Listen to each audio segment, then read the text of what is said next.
Good morning to all of you. आज के इस ऑनलाइन सेशन में हम लोग रेगुलर पॉलीगन का एरिया देखेंगे कि area of a regular polygon क्या होता है।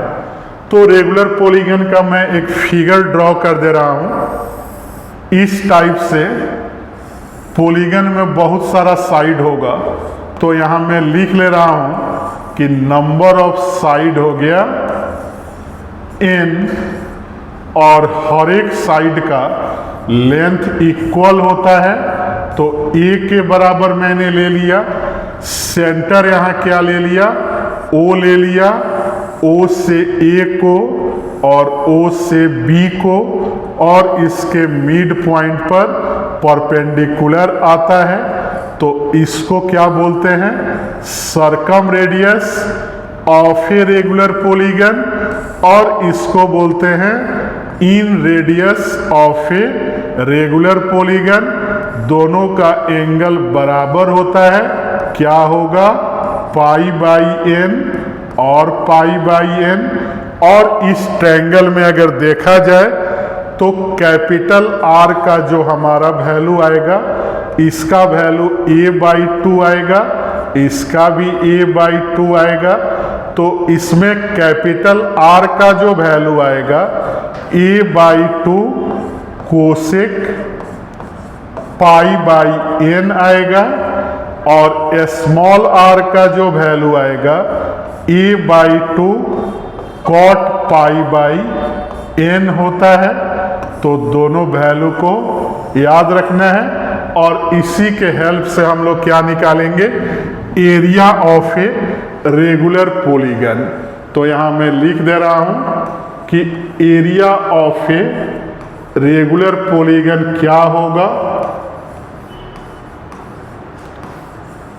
तो इसको समझने के लिए सबसे आसान तरीका है कि अगर लेंथ साइड का नंबर n है तो ऐसा ऐसा ट्रायंगल कितना बनेगा, n टाइम्स बनेगा। तो एक ट्रायंगल के एरिया को फाइंड करके अगर n से मल्टीप्लाई कर दे तो टोटल रेगुलर पॉलीगन का एरिया फाइंड हो जाएगा। तो मैं यहाँ लिख दूंगा कि n into area of triangle AOB। अब देखेंगे कि AOB का एरिया क्या होगा, तो हाफ इंटू बेस इंटू और हाइट OP हो जाएगा। तो क्या आ गया, n/2 इंटू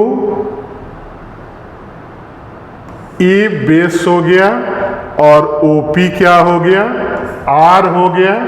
तो एरिया हमारा क्या आ गया, n/2 E इंटू R। ऐसे लिख सकते हैं, या R का वैल्यू अगर यहाँ ऐसे भी चेंज करें, A equal to n into A/2 और इंटू R।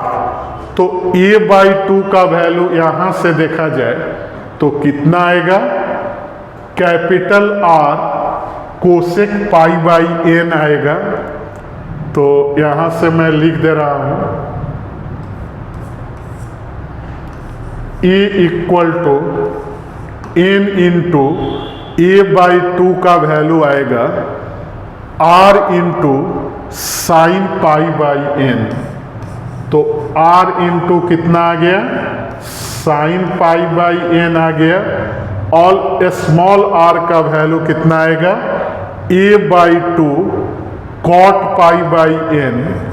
तो कॉट पाई बाई n को क्या लिख दिया जाए, कॉस पाई बाई n बटा साइन पाई बाई n। तो इससे कैंसिल हो जाएगा। तो हमारा कितना आ गया, यहाँ से A का वैल्यू अगर कैपिटल R के शेप में लिखा जाए तो n/2 और A into R cos pi by n।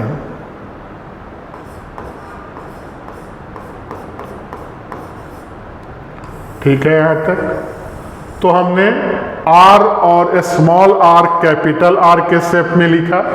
फिर अगेन अगर साइड के शेप में निकाला जाए तो क्या आएगा, तो एन ए बाई टू, और आर का वैल्यू क्या है, a by two into cot pi by n, तो a by two cot pi by n लिख देंगे।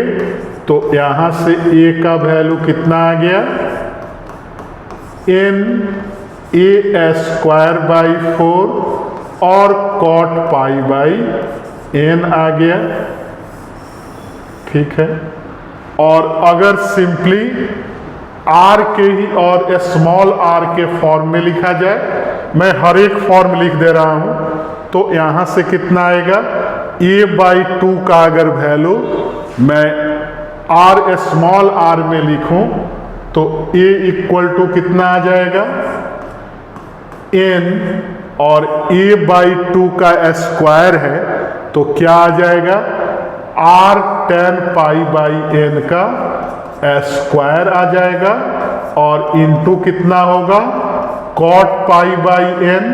तो यहां से अगर चेक करें तो ए का वैल्यू कितना आ जाएगा, एन आर स्क्वायर और एक tan pi by n cot pi by n 1 हो जाएगा। तो एन आर स्क्वायर क्या बचेगा, 10 पाई बाई एन। तो हमने एक रिजल्ट और देखा, और फिर अगेन अगर यहां से फिर देखा जाए कि ए बाई टू का जो होल स्क्वायर था, इसके जगह पर अगर हम लोग कैपिटल आर का वैल्यू रखते तो क्या आता, एन इंटू, फिर मैं लिख दे रहा हूं ए बाई टू के जगह पे r sine pi by n का होल स्क्वायर, और कॉट पाई बाई एन रहेगा ही। तो यहां से क्या मिलेगा, तो इसको भी मैं एक दो स्टेप छोड़ के लिख रहा हूं, तो एन आर स्क्वायर और साइन स्क्वायर में से एक साइन कैंसिल बटा 2 कर दिए, तो 2 sine pi by n into cos, that is sine 2 pi by n आ गया। तो जहां जैसे इंफॉर्मेशन दिया रहेगा उस फॉर्मूला का हम लोग यूज करेंगे। तो मैं यहाँ ऊपर में लिख दे रहा हूं कि एरिया ऑफ रेगुलर पॉलीगन में कौन कौन सा फॉर्मूला आया।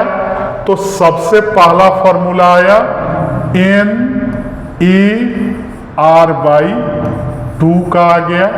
फिर कैपिटल आर में देखा जाए तो कितना आ गया, n by n a r, capital r side by 2, और फिर एंगल कितना आ गया, कॉस पाई बाई एन, और फिर इक्वल टू चले खाली साइड में देखें तो एन ए स्क्वायर बाई 4 और कॉट पाई बाई एन भी आ गया। और इसी तरह से फिर स्मॉल एम आर में खाली देखें तो n r square 10 pi by n आ गया। और सिंपली कैपिटल आर में देखा जाए तो एन आर स्क्वायर बाई 2 और साइन 2 पाई बाई एन आ गया। तो इन सारे फॉर्मूला को दिमाग में रखना है, जहां जैसे इंफॉर्मेशन दे उस हिसाब से हम लोग इसको यूज कर लेंगे।